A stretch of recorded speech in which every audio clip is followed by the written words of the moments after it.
आदरणीय आदरणीय प्रधानमंत्री श्री नरेंद्र मोदी जी। कट।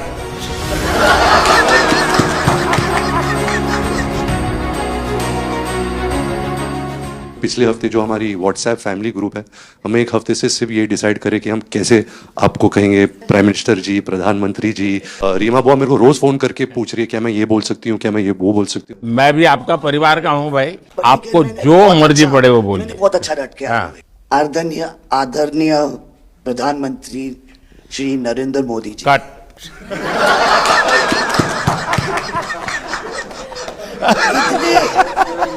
इतने कीमती वक्त में आपने सबको आज यहाँ निमंत्रित किया राज कपूर के बर्थडे 100वीं बर्थडे पे अवसर पे।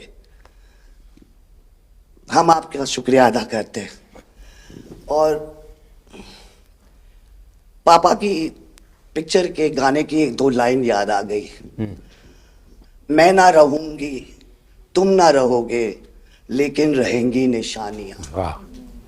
आपने इतना सम्मान प्यार दिया है, आज के दिन को सारी इंडिया देखेगी कि नरेंद्र मोदी जी प्राइम मिनिस्टर हमारे ने कितना सम्मान कपूर परिवार को दिया है। राज कपूर साहब का से बहुत बड़ा योगदान है जी, आपका स्वागत करने का अवसर मिला। और राज साहब का 100वां जन्मदिन यानी हिंदुस्तान की फिल्म इंडस्ट्री की स्वर्णिम यात्रा का वो कालखंड है जी। अब 1947 नीलकमल, अब 2047 को हम जा रहे हैं। 100 साल की एक प्रकार से जब यात्रा बनेगी तो कितना बड़ा देश को कंट्रीब्यूशन है। आजकल हमारे यहाँ डिप्लोमेटिक वर्ल्ड में सॉफ्ट पावर इसकी बहुत चर्चा होती है कि भाई जिस जमाने में सॉफ्ट पावर शब्द का जन्म नहीं हुआ होगा, शायद राज कपूर साहब ने दुनिया में भारत के सॉफ्ट पावर की ताकत को एस्टैब्लिश कर दिया था। यानी एक बहुत बड़ी भारत को उनकी सेवा थी। रणबीर के साथ हुआ है, वो गाड़ी में बैठा था और एक रशियन टैक्सी ड्राइवर था और उसने बोला कि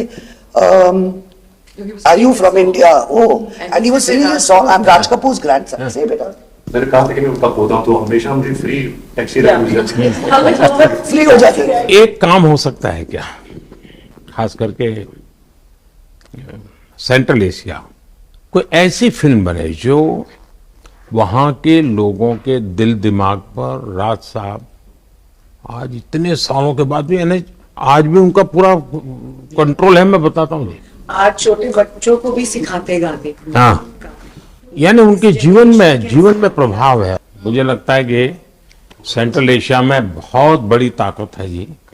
हमें पुनर्जीवित करना चाहिए, हमें इसको नई पीढ़ी तक जोड़ना चाहिए और एक लिंक बने। अब ऐसा कोई क्रिएटिव वर्क करना चाहिए और बन सकता है। वो उनको इतना प्यार मिला उसमें कि ये थोड़ा से उनका नाम इंटरनेशनली भी बाहर गया और उनको बोल सकते हैं छोटे से तरीके से एक कल्चरल एम्बेसडर। लेकिन आज मैं ये आपको बोलना चाहती हूँ, वो छोटे से कल्चरल एम्बेसडर थे, लेकिन हमारे प्राइम मिनिस्टर इंडिया के तो हमें ग्लोबल मैप में डाल दिया है। एंड वो हम we are so proud, each member of this family is very proud. देखिए देश की आज प्रतिष्ठा बहुत बड़ी है, बहुत बड़ी है। सिर्फ योगा ले लीजिए जी, आज दुनिया के किसी भी देश में जाइए, योगा के प्रति इतना मम्मी और मैं, हम दोनों, बेबो लोलो, हम सब योगा में बहुत रुचि रखते हैं। वैसे मैं दुनिया के जितने लीडर से मिलता हूँ, लंच डिनर अगर साथ में है तो मेरे अगल बगल में जितने भी है वो मेरे से योगा के लिए ही चर्चा करते हैं। एक छोटा सा ट्रिब्यूट है नाना जी के लिए। एक्चुअली दरअसल मेरा पहला फिल्म है एज अ प्रोड्यूसर एंड मेरा सपना था कि मैं अपने फैमिली के साथ कुछ करूं, तो सब इस फिल्म में है। मैं एक चीज बोल सकती जी हूँ, बिल्कुल। ये वो ग्रैंडसन है, राधा ग्रैंडसन्स मेरे दोनों बच्चे, ये अपने नाना को मिले नहीं है और ये पिक्चर बना रहे हैं और उनकी सब उस अरमान ने इतनी खोज की है हर चीज की और उसमें थोड़ा बहुत just for him he is making. जो कुछ सीखे हम फिल्मों के माध्यम से और जो माँ ने सिखाया मुझे उनसे सीखे हम। देखिए जब आप रिसर्च करते हैं ना तो एक प्रकार से आप उसको जीते हैं जी, उस दुनिया को जीते हैं। तो आप बड़े भाग्यवान हैं जी कि भले आपने नाना जी को देखा नहीं, लेकिन नाना जी को जीने का आपको अवसर मिल रहा है। जी बिल्कुल बिल्कुल, ये बहुत बड़ा सपना है मेरा और I am really thankful, full family is part of this. मुझे याद है हमारे यहाँ इनके फिल्मों की ताकत क्या थी। जनसंघ का जमाना था और दिल्ली का चुनाव था, तो चुनाव में जनसंघ के लोग हार गए। तो अडवाणी जी, अटल जी ने कहा यार चुनाव तो हार गए, क्या करेंगे, तो चलो बोले मूवी देखते हैं। तो वो मूवी देखने गए, राज कपूर साहब की मूवी फिर सुबह होगी। जनसंघ के दो नेता पराजय के बाद जाते हैं और मूवी देखते हैं फिर सुबह होगी, और आज फिर सुबह हुई। मैं चाइना में था, आपके पिताजी का एक गाना था, उसको वो प्ले कर रहे थे। तो मैंने मेरे साथियों को कहा, मैं इसका मोबाइल फोन पर रिकॉर्डिंग करो। मैंने ऋषि साहब को भेजा था। अच्छा। और वो इतने प्रसन्न हो गए। इनफैक्ट अभी हाल ही में आप आई थिंक अफ्रीका गए थे और वहाँ भी मैंने एक क्लिप देखा था, आप एक जवान के साथ खड़े थे और वो उस टाइम मेरा गाना गा रहे थे। समझा, पर मैंने वो क्लिप देखा था और काफ़ी लोगों ने मुझे भेजा था और सब लोग बहुत खुश हो गए।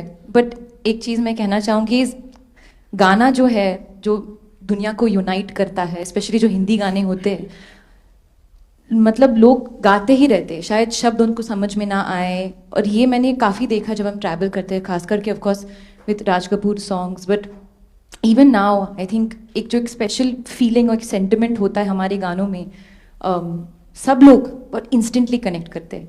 और उसी के साथ एक क्वेश्चन था आपके लिए, क्या आप गाने सुन पाते हैं? मैं सुन पाता हूँ, क्योंकि मुझे अच्छा लगता है। कभी मौका मिल जाए तो मैं जरूर सुन लेता हूँ। आप पहले प्रधानमंत्री हैं जिससे मैं मिला हूँ, और आपने आंखों में आंख लगा के इतने मतलब पर्सनली हमसे मिले हैं, और 2 बार मिले हैं। आप में इतनी अच्छी एनर्जी है और आप इतनी मेहनत करते हैं, और आप जो करते हैं मैं आपको कंग्रेचुलेट करना चाहूँगा। और thank you for opening your doors, और हम सबसे मिलने के लिए और इतने एक्सेसिबल होने के लिए, तो बहुत खुश हूँ। मैं आपके पिताजी को मिला हूँ, और मैं सोच रहा था कि आज मुझे 3 पीढ़ी को मिलने का मौका मिलेगा, लेकिन आप लाए नहीं तीसरी पीढ़ी को। They're all big actors. We are not in the creative field. My children are trying level best. That we would be invited by the Prime Minister. मतलब पापा थैंक यू। 13, 14 और 15 दिसंबर को हम राज कपूर का एक रेट्रोस्पेक्टिव कर रहे हैं। गवर्नमेंट ऑफ इंडिया, NFDC और NFAI ने हमारी बहुत मदद की। हमने उनके 10 फिल्म लेके उनको रिस्टोर किया है, ऑडियो और विजुअल। तो हम पूरे हिंदुस्तान में कुछ 160 थिएटर्स में 40 सिटीज़, अराउंड 40 सिटीज़ उनकी फिल्में दिखा रहे हैं। तो 13 तारीख को हमारा प्रीमियर है, जो हम मुंबई में करें। पूरी फिल्म इंडस्ट्री को हमने बुलाया है।